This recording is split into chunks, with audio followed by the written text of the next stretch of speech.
Hi everyone, welcome back to my channel. So today's video is going to be about how I actually picked the projects that I put in my University of Edinburgh application for their Masters of Graphic Design program. So I did get a couple of questions after I had posted my portfolio walkthrough video of, how the heck did I even select what I was going to put in there. So I wanted to make this video today so that I could walk through everything that I did in order to get to the point where I was putting everything in the portfolio.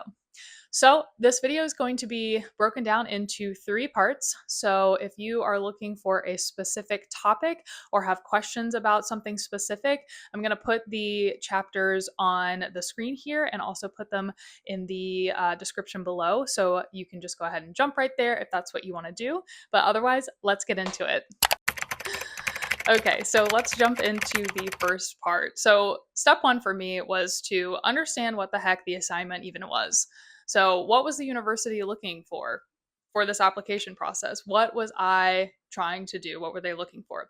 So I spent a lot of time on the program website looking at the qualifications, which I will put up on the screen right now. So let's go over them just really quickly right now. So what I was focusing on the most is this little paragraph up here. So it does say that it should show your creativity and your ideas, focusing on the thinking behind your work rather than the technique, and show development as well as finished pieces. So that statement there is really guided me through putting together my portfolio. So it also says that your portfolio should display a high standard of conceptual awareness and development, reflect a clear ability to think laterally, clearly present your research methods, routes, and show the development of ideas.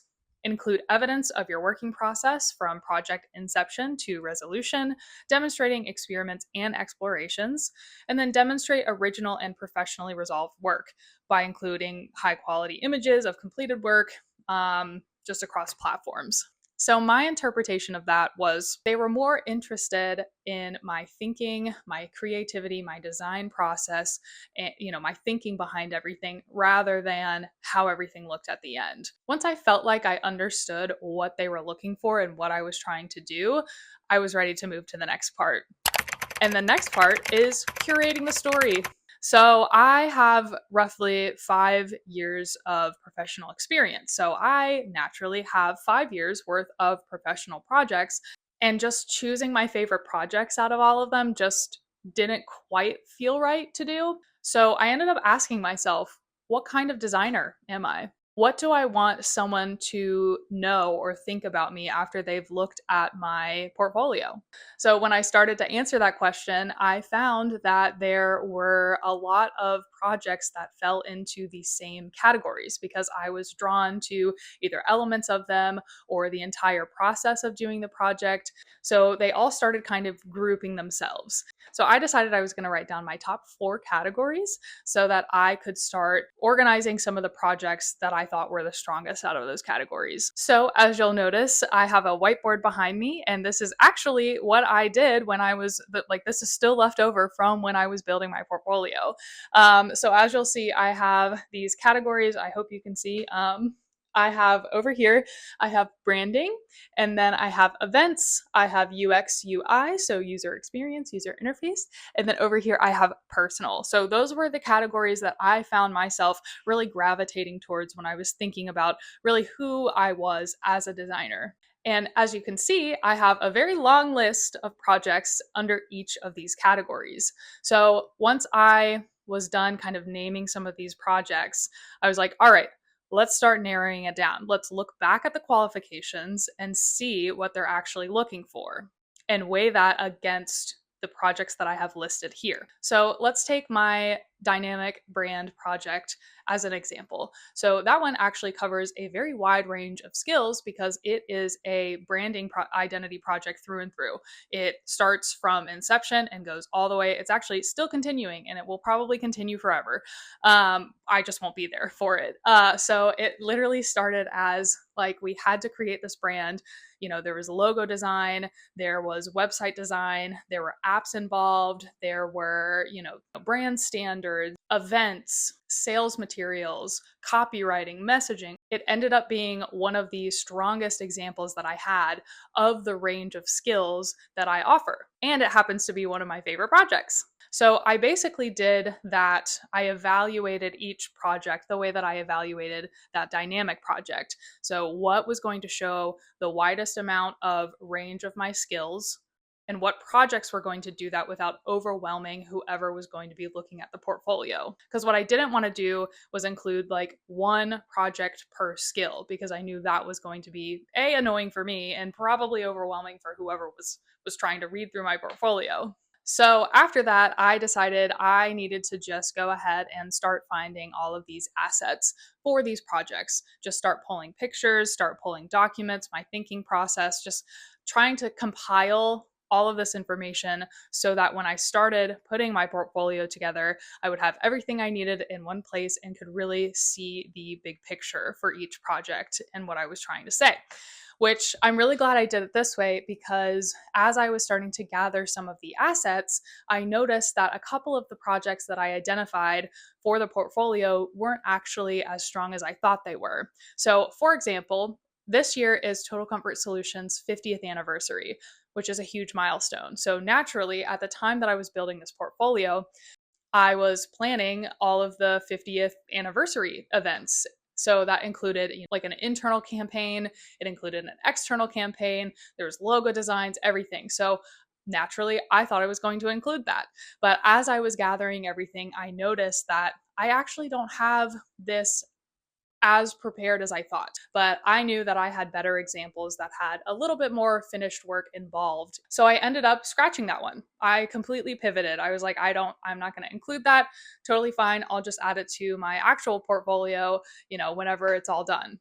So I did that with a couple more of the projects that I originally identified, which ended up helping me narrow everything down to actually 6 projects. So if you've seen my original portfolio video, you'll know which projects those are. And I do go into depth on, what they were, what was involved, my thinking behind it. So really gathering the assets before I started putting the portfolio together actually ended up helping me find the stronger projects to actually put in my portfolio.